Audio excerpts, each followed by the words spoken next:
बिस्मिल्लाहिर्रहमानिर्रहीम। तमाम देखने वालों को मेरी तरफ़ से सलाम। व्यूअर्स, आज मैं आपके साथ बहुत ही मज़ेदार रेसिपी शेयर करूंगी जो है धनिए और लहसुन की चटनी।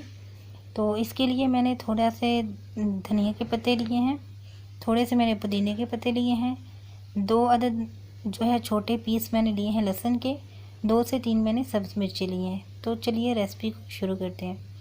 सबसे पहले हमने सब्ज़ मिर्चों को अच्छी तरह कूट लेना है। इस चटनी को अगर हम हाथ के साथ बनाएंगे तो इसका टेस्ट बहुत ही अच्छा आएगा। इसको ग्राइंडर में नहीं बनाना। तो मिर्चों को हम अच्छी तरह बारीक पीस लेंगे।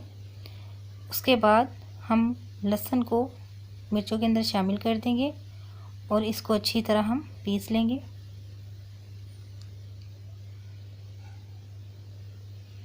गर्मियों में इसको बहुत पसंद किया जाता है।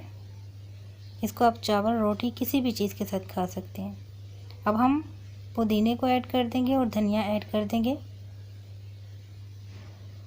और साथ ही हम 1 चम्मच नमक भी इसके अंदर शामिल कर देंगे।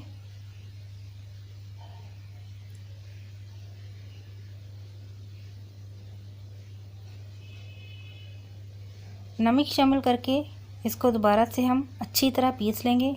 चटनी को आपने बहुत ही बारीक पीसना है।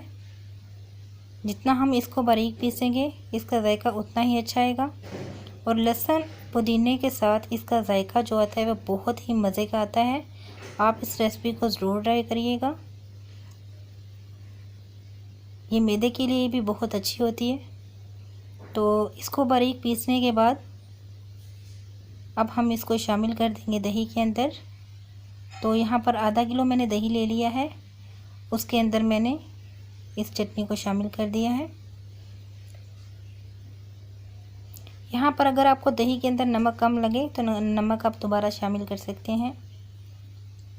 इसको अच्छी तरह हम चम्मच की मदद से अच्छी तरह मिक्स कर लेंगे चटनी को। तो हमारी चटनी जो है वो बनकर तैयार हो चुकी है। लहसुन और पुदीने की चटनी ज़रूर ट्राई करिएगा। चैनल को सब्सक्राइब करना ना भूलिए। वीडियो अच्छी लगे तो लाइक एंड शेयर करें। मिलते हैं अगली रेसिपी के साथ। तब तक के लिए दुआओं में याद रखिएगा। अल्लाह हाफिज़।